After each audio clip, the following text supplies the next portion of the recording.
So let me give you a whirlwind tour of theories here. So basically, in physical, we're going to look at what's biological, genetic, medical, physiological, neuropsychological, wellness perspectives. Those are the theories that go on in the physical section. And you can think about for your own training, what are all the things that you learned that you could sort of fill up that layer of the pyramid with for yourself? You know, in the pyramid, I have physical on the bottom.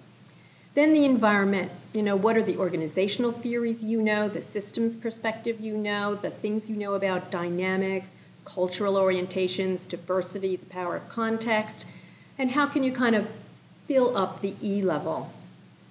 R, again, interpersonal relationships, looking at interpersonal effectiveness, relationship profiles, conflict resolution issues, ways of managing up, down, and sideways. Those are the sort of theories and the concepts in that section.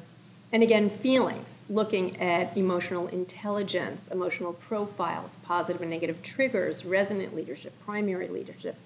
What are the kind of things in the books you've read that sort of fill in on that level?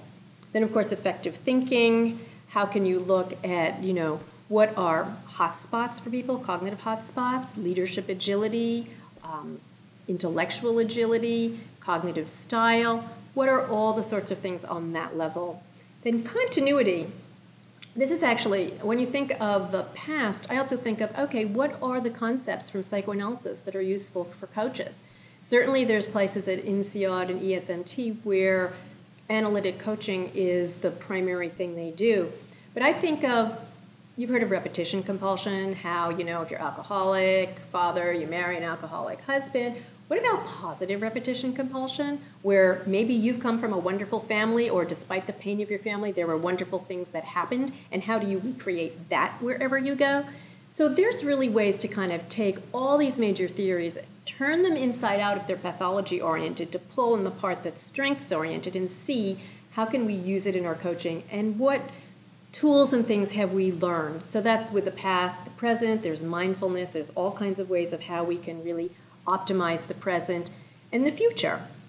What are all kinds of you know, positive psychology and coaching look a lot at best possible future self, optimism, and then transcendence. I think now, you know, spirituality, people are understanding that better.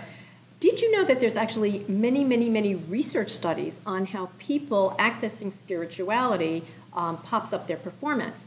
So although we can't study, is there a God? Who knows? I personally do not. But we can see that people who value spirituality, it affects their performance in some positive ways. So how can we use all of these things, all of these theories, and most of all, how can we kind of have a model? For me, I don't have a great memory, so for me it really helps to kind of flip through all of these, to wait until, again, I'm very intuitive, so for me I just flip through until something pops.